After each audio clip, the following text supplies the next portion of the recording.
नमस्कार, मैं प्रदीप तिवारी। आप देख रहे हैं सिंगरौली टुडे न्यूज। आइए देखते हैं देश दुनिया की तमाम बड़ी खबरें। सिंगरौली जिले में अल्प प्रवास पर पहुंचे कोयला मंत्री प्रहलाद जोशी एनसीएल मुख्यालय में अधिकारियों के साथ बैठक करने के बाद खदानों का निरीक्षण किया। कोयला मंत्री के निरीक्षण करने के बाद सूर्य किरण में जिले के विभिन्न दलों के नेता कई समस्याओं को लेकर उनको ज्ञापन दिया, लेकिन सिंगरौली विधायक रामलल्लू वैस के अलावा किसी ने भी एनसीएल द्वारा अधिग्रहण किए जा रहे मेढ़ौली विस्थापन की समस्या से उनको अवगत नहीं कराया। लेकिन सिंगरौली विधायक रामलल्लू वैस ने अधिग्रहण की समस्या को लेकर कोयला मंत्री जोशी से मुलाकात कर एनसीएल द्वारा मेढ़ौली वार्ड क्रमांक 10 में एवं कई अन्य जगहों पर किए जा रहे भू अधिग्रहण के समस्याओं से अवगत कराया। श्री विधायक रामलल्लू वैस ने कहा कि एनसीएल द्वारा 2 एकड़ के एवज में नौकरी दिया जाता है, जिसे हटाकर सिर्फ 50 डिसमिल में नौकरी दिया जाए। साथ ही विधायक ने कहा कि जिस व्यक्ति का जितने डिसमिल में घर का निर्माण एवं बाउंड्री वाल हुआ है, उतने डिसमिल का प्लाट एवं मकान दिया जाए। उन्होंने यह भी कहा कि जिस व्यक्ति की जमीन एनसीएल द्वारा ली जाती है, उन्हें नौकरी एवं भत्ता दिया जाए।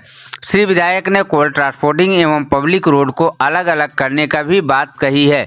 श्री विधायक ने कहा कि जिस क्षेत्र में एनसीएल द्वारा जमीन अधिग्रहण किया जा रहा है, उस क्षेत्र में शिक्षा, बिजली, पानी, स्वास्थ्य एवं विद्यालय का समुचित व्यवस्था किया जाए। वह मेढ़ौली एवं जयंत दुद्धी चुआ परियोजना के मुआवजे के डिफरेंस पर भी जिक्र की है।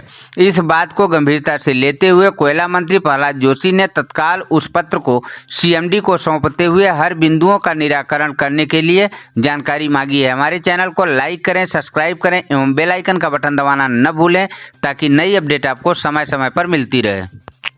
माननीय कोयला मंत्री भारत सरकार का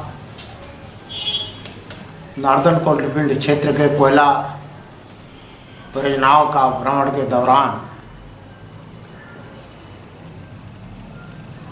सूर्य किरण में हम लोगों ने यहाँ के समस्याओं के बारे में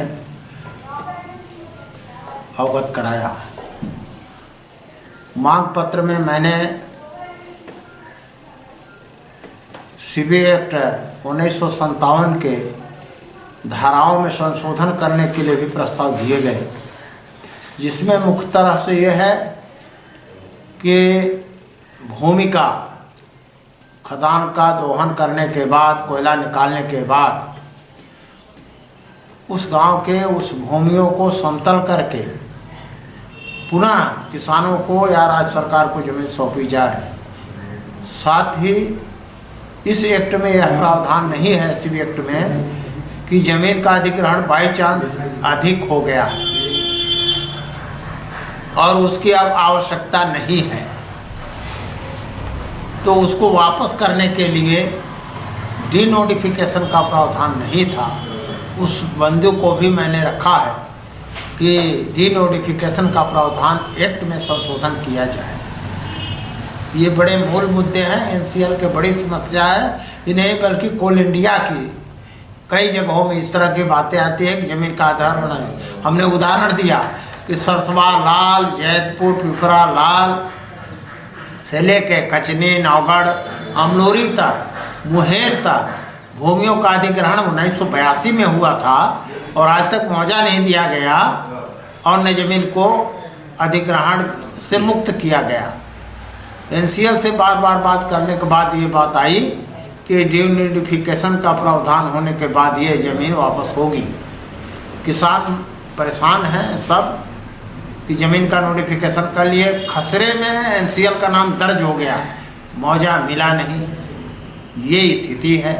इसलिए इसे संशोधन करने के लिए मैंने प्रस्ताव दिया। अभी एनसीएल के द्वारा 2 एकड़ पर नौकरी दिया जाता है, उसके विषय में भी आपके पत्र के माध्यम से कुछ 2 एकड़ पर जो नौकरी देने का प्रावधान किया गया था पैकेज डील के तहत वर्तमान में 2012 में, उसमें मैंने संशोधन करने के लिए मांग की है कि कम से कम 50 डिसमिल तो किया जाए, ताकि लोग अपना जगह जमीन देने के बाद, घर द्वार से उजड़ने के बाद उनको एक अस्थायी नौकरी मिल सके, परिवार का